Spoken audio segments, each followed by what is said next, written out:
Լուսահոգի Արամ Ասատրյանի «Թորան Արամ Ասատրյան» կրսերի հարսանեկան արարողությունը մոտենում է ավարտին և հարսանիքի օրը կարելի է բնութագրել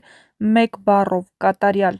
Ամեն մանրուքը սկսած հարսի ծաղկեփնջից մինչև վերջին երաժշտական կատարումը մտածված էր ճաշակով ու սիրով։ Առավոտից մայրաքաղաքում զգացվում էր յուրահատուկ շարժ, հյուրերը շտապում էին դեպի եկեղեցի, որտեղ պետք է կայանար ամենասպասված պահը՝ հարսի և փեսայի երդման արարողությունը։ Եկեղեցին էլ զարդարված էր նուրբ սպիտակ ծաղիկներով։ Երբ քահանան օրհնեց զույգին, և նրանք միմյանց նայելով արտասանեցին իրենց հավերժ սիրելու խոստումը,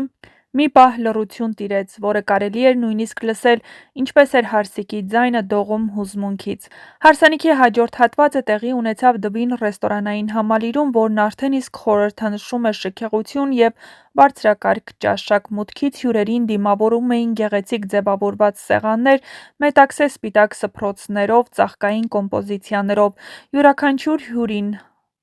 հարսանիքի ավարտին սպասվում էր տարոսիկ։ Այդ տարոսիկները ոչ միայն հուշ էին, այլև խորհրդանիշ այն բանի, որ յուրաքանչյուր հյուր իրենց ուրախության մասն էր։ Սրահի կենտրոնում դրված էր հարսանեկան տորթը, որը պատրաստված էր բացառիկ ճաշակով։ Յուրաքանչյուր շերտը զարդարված էր մանրակրկիտ ծաղիկներով։ Երբ զույգը մոտեցավ տորթին և միասին կտրեցին առաջին կտորը, դահլիճն ուղղակի պայթեց ծափահարություններից։ Բոլորը բարձրացրեցին բաժակները՝ բարեմաղթելով նրանց երկար, խաղաղ ու սիրով լի կյանք։ Երաժշտական մասը դարձավ երեկոյի իրական զարդը։ Դվինի բեմում հնչեցին ամենատարբեր ժանրերի կենդանի կատարումներ՝ սկսած հայկական ազգագրական երգերից մինչև դասական վալսերի նուրբ մեղեդիներ։ Տարբեր խմբեր, երգիչներ ու երաժիշտներ միմյանց հերթով ելույթ էին ունենում՝ ստեղծելով ամբողջական երաժշտական պատկերի գունավորություն։ Երբ հնչեց դհոլ զուռնայի զվարթ հնչյունը, հյուրերը ոտքի կանգնեցին, և սկսվեց իսկական հայկական պարահանդես։ Տղամարդիկը պարտությամբ պտտվում էին բեմի շուրջ, կանայք պարում շարժումներով թեթև, իսկ հարսն ու փեսան կենտրոնում ժպտում էին և միանում ընդհանուր ուրախությանը։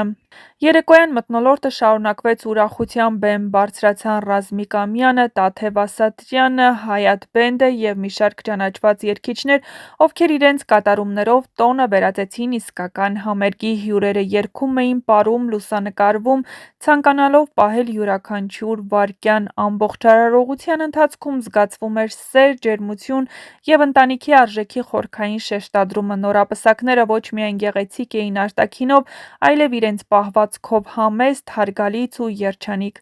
Եվ երբ երեկոն մոտենում է ավարտին, դահլիճում հնչելու է մեղմ երաժշտություն։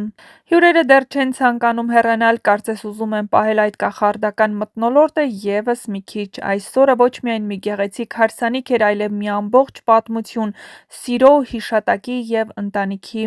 շարունակության մասին։ Այս հարսանիքը ոչ թե պարզապես գեղեցիկ տոն էր, այլ խորը խորհրդանշական օր, որը բխում էր Ասատրյանների ընտանիքի պատմությունից։ Հենց այս ամսաթիվը ընտրվել էր ոչ պատահականորեն։ Այդ օրը տարիներ առաջ լեգենդար երգիչ Արամ Ասատրյանն ու նրա կինը Նվարդն ամուսնացել էին։ Այդ օրվանից ընտանիքը միշտ նշել էր այն որպես սիրո, հավատարմության և ամուր ընտանիքի ծննդյան օր։ Արամ Ասատրյանի սերը Նվարդի հանդեպ մշտապես եղել է օրինակ բոլոր նրանց համար, ովքեր ճանաչել են նրանց։ Նրանց հարաբերությունը միշտ եղել է ազնվության փոխադարձ հարգանքի ու երաժշտական ոգու միաձուլման խորհրդանիշ։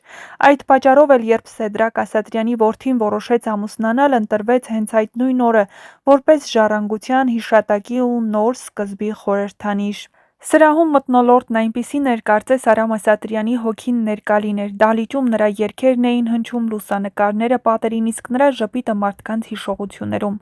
Երբ հարսիկը պետք է կատարեր իր պահը, դահլիճում նորից լռություն տիրեց։ Բայց այս անգամ ոչ ոք չգիտեր ինչ երգ է հնչելու։ Եվ հենց որ առաջին ակորդները հնչեցին, բոլորը ճանաչեցին այն՝ դա Արամ Ասատրյանի «Անունիդ մեռնեմ Աննա» երգն էր։ Այդ վայրկյանը դարձավ ամբողջ հարսանիքի հոգին։ Սրահում նստած մարդիկ, ընկերները, երիտասարդները բոլորը գիտեին այդ երգի պատմությունը։ Նշենք, որ Արամ Ասատրյանն ունեցել է 3 որդի և 1 դուստր՝ Արտաշ Ասատրյան, Տիգրան Ասատրյան, Սեդրակ Ասատրյան, ցավոք նա վախճանվել է 2006 թվականին, և Զվարթ Ասատրյան։ Թանկ ես ինձ համար իմ անգին Նվարդ, իմ բալիկների և ծաղիկ և բարդ, Տիգրան, Սեդրակ, Արտաշ, Զվարթ, ինձ ես պարգևել իմ անգին Նվարդ, գրել էր Գուսան Արամը։ Արամ Ասատրյանը հայ երաժշտության պատմության մեջ այն եզակի անուններից է, որի խոսքը, երգը և ներկայությունը դարձել են մի ամբողջ դարաշրջանի խորհրդանիշ։ Նա ոչ միայն հանրաճանաչ երգիչ էր, այլ մի մարդ, ով իր կերպարով ձևավորեց ժողովրդական արվեստի նոր ոճ, միացրեց հայկական տոնական մշակույթը, հին ավանդույթներն ու ժամանակակից հնչյունները։ Արամ Ասատրյանը ծնվել է 1953 թվականին։ Մանկուց առանձնացել է իր երաժշտական լսողությամբ ու ինքնուրույն երգելու ցանկությամբ։ Ասում են, դեռ փոքր տարիքից նա սովոր էր երգել ամեն տեղ՝ դպրոցում, բակում, ընտանեկան հավաքների ժամանակ։ Նրա ձայնը և խարիզման այնքան ուժեղ էին, որ մարդիկ դեռ այն ժամանակ ասում էին՝ «Էս տղեն մի օր բոլորին պիտի հայտնի դառնա»։ Եվ այդպես էլ եղավ։ 1980-ականներից սկսած Արամ Ասատրյանը դարձավ այն երգիչը, որի անունը հավասար էր տոնին, ուրախությանը և հայկականությանը։ Նրա երգերը հնչում էին ամեն օր հարսանիքներում, գյուղերում, քաղաքներում, ռեստորաններում, մեքենաներում, բայց ամենակարևորը՝ դրանք հնչում էին սրտերում։ Նրա երգերի հիմնական թեման միշտ եղել է սերը, ընտանիքը, հավատը և հայրենիքը։ Նա երգում էր այնպես, որ նույնիսկ ամենապարզ բառը դառնում էր խորը իմաստով լեցուն։